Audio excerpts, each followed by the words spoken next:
Hi guys, Namita this side. और आज मैं आपके साथ शेयर करने वाली हूँ how I scored 99 in business studies in you can too. Basically जो हमें डाउट्स होते हैं उन्हें क्लियर करते हुए अपनी स्ट्रैटेजी बताने वाली हूँ। सबसे पहला हमें डाउट होता है कि हमें कौन से बुक से पढ़ना है। Like do we have to study from NCERT, Poonam Gandhi, RK Singla और भी बहुत सारे बुक्स आते हैं, तो हमें कहाँ से पढ़ना है। I studied solely from NCERT, class 11th में भी, क्लास 12th में भी, बिकॉज NCERT के एक एक लाइन, एक एक वर्ड उठ के केस स्टडीज़ में पूछे जाते हैं। और जो हमारा CBSE का मार्किंग स्कीम होता है उसमें भी आंसर्स NCERT के लाइन से एज इट इज़ उठ कर आते हैं। तो इट्स बेटर कि आप अगर NCERT से पढ़ रहे हो NCERT से अपना सिलेबस कंप्लीट कर रहे हो। उसके बाद हमें पढ़ना किधर से है। Honestly business studies is a very easy subject. आप खुद से NCERT रीड करके भी समझ सकते हो।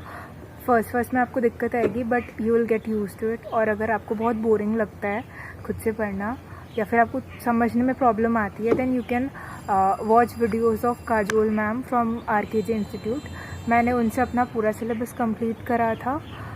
उनके लेक्चर्स थोड़े डिटेल्ड होते हैं, थोड़े बड़े होते हैं, बट बहुत ही अच्छे होते हैं। वो पूरा NCERT से पढ़ाती हैं। और for revisions I watch one shots of Sunil Panda sir, फिर पूरे NCERT से उठाए हुए होते हैं। So you can follow either of the two teachers. इसके बाद क्वेश्चंस कहाँ से प्रैक्टिस करनी है। देखो जब आप चैप्टर्स पढ़ रहे हो, when you are in reading stage, तब आपको अलग से क्वेश्चन बैंक्स करने की ज़रूरत नहीं है। ऑनेस्टली मैंने तो नहीं करा था।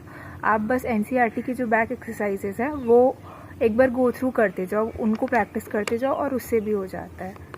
Along with that you can solve case studies के लिए आप कोई बुक परचेज़ कर सकते हो। Poonam Gandhi is a very good book. या फिर आपको बहुत सारे टीचर्स चैप्टर एंड होने पर क्वेश्चंस प्रैक्टिस कराते हैं, आप वहाँ से भी कर सकते हो। या फिर सिर्फ बैक एक्सरसाइज करके भी आप आगे बढ़ सकते हो, not a very big deal. और जब आपका रीडिंग स्टेज कंप्लीट हो जाए एग्ज़ाम से पहले, आप डायरेक्ट क्वेश्चन पेपर सॉल्व कर लेना। पॉइंट आता है कि बिजनेस स्टडीज़ याद नहीं होती हमें। The biggest problem of all, business studies के कीवर्ड्स याद नहीं होते, बिजनेस स्टडीज़ लिखना कैसे समझ नहीं आता, और सारे चैप्टर्स एक जैसे लगते हैं और इतने सारे हेडिंग्स, इतने सारे कीवर्ड्स याद ही नहीं होते। The best thing you can do for that is scrap work. Explaining scrap work, मैं आपको बताती हूँ कि आपको नोट्स कैसे बनाने हैं बिजनेस स्टडीज़ के। मुझे ना ऑनेस्टली सब कुछ लिख कर याद होता है, तो मैंने इतनी बड़ी बेवकूफ़ी करी थी। मैंने पूरा NCERT को ही उठाकर एक कॉपी में सुंदर से लिखा था, which I use to call notes, but that is not notes, okay, it's just time waste. आपको क्या करना है, आप जब एक चैप्टर पढ़ ले रहे हो उसके बाद आप समरी नोट्स बनाओ। लाइक फॉर एग्जाम्पल मतलब आपके नोट्स ज़्यादा से ज़्यादा 2 से 3 पेजेस पड़े होंगे। उसमें आपको क्या करना है, सबसे पहले आप हेडिंग लिखोगे। उसके बाद जो टॉपिक का बात हो रहा है, like for example planning chapter है, तो आप मीनिंग ऑफ प्लानिंग लिखा आपने। उसके बाद इंपॉर्टेंस ऑफ प्लानिंग लिखोगे। इंपॉर्टेंस ऑफ प्लानिंग लिखकर जितने इंपॉर्टेंस है उन्हें लिखोगे। और उसके बाद हर एक पैराग्राफ में पूरा पैराग्राफ इंपॉर्टेंट नहीं होता है, कुछ कुछ कीवर्ड्स इंपॉर्टेंट होते हैं, तो आप वो कीवर्ड्स लिखकर आगे बढ़ जाओगे। That is all you have to do for all the chapters. इसे सुंदर से बनाना, तो रिविजन पर्पस के लिए ये बहुत ही अच्छी चीज़ हो जाती है। नाउ हमें कैसे पता चलेगा कि उस पैराग्राफ में कीवर्ड्स कौन से हैं, और हमें एग्ज़ाम के केस स्टडीज़ में कैसे पता चलेगा कि, मतलब केस स्टडीज़ के कीवर्ड्स आइडेंटिफाई करके कैसे पता चलेगा कि कौन से फीचर्स की बात हो रही है, कौन से इंपॉर्टेंस की बात हो रही है, क्या चीज़ की बात हो रही है। It is very easy. आपको एक बार पढ़ने पर कुछ समझ नहीं आएगा।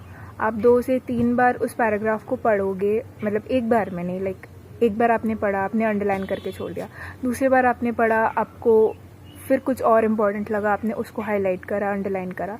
तीसरी बार जब आप पढ़ोगे, आप तब नोट्स बनाओ। आपको तो बस कीवर्ड्स लिखते जाना है। वैसे भी आप 1 से 2 बार तो रिवीजन कर ही रहे होगे, तो आप जब तीसरी बार पढ़ोगे तब आप नोट्स बनाओ।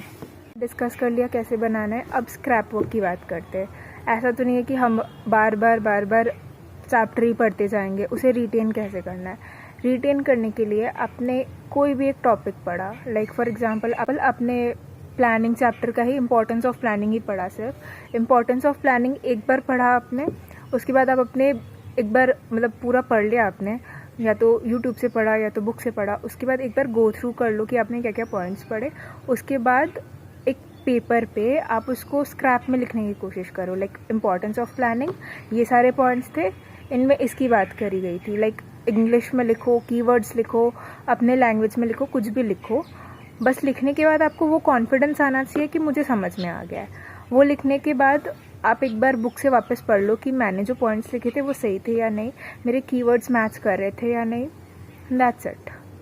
वो स्क्रैप वर्क हो गया आपका, आपके टॉपिक्स रिटेन हो गए आपको वापस से, और नोट्स है आपके पास, आपने नोट से कीवर्ड्स चेक कर लिए। That's it. That is all you have to do for business studies.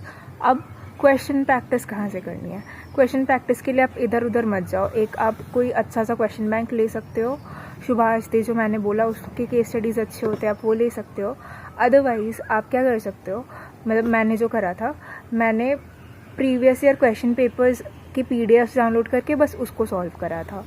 This way आपको एग्ज़ाम में समझ में भी आएगा किस चैप्टर से कितने वेटेज के क्वेश्चंस आते हैं, किस टाइप के क्वेश्चंस आते हैं, पेपर पैटर्न भी समझ में आएगा, और मतलब आपको एकदम स्पेसिफाइड क्वेश्चंस प्रैक्टिस करने पड़ेंगे, NCERT CBSE वाले, आपको इधर उधर नहीं भटकना पड़ेगा। और बहुत बार ऐसा होता है कि केस स्टडीज़ अगर आप कहीं बाहर से करते हो ना, वो थोड़े कंट्रोवर्शियल हो जाते हैं कि आपको कुछ और आंसर लगता है, उधर कुछ और आंसर दिया होता है। बहुत बार NCERT से कीवर्ड्स भी नहीं मैच करते, तो इट्स बेटर कि आप previous year question paper solve करो। उसमें there are ample amounts of case studies, आप कर कर के थक जाओगे और केस स्टडीज़ ख़त्म नहीं होंगे। मैंने आपको रिसोर्सेज बता दिए, मैंने कहाँ से पढ़ना है बता दिया, कैसे पढ़ना है बता दिया, और कीवर्ड्स कैसे याद करने हैं बता दिए। Now how to solve case studies, इसके ऊपर मैं एक अलग से डेडिकेटेड वीडियो बनाने का सोच रही हूँ, अगर मेरे वीडियोज़ पर व्यूज़ वगैरह आते हैं तो, अदरवाइज़ देखेंगे। So that's all for today's video. I hope this video was helpful for you, and if it was, do let me know. Thank you.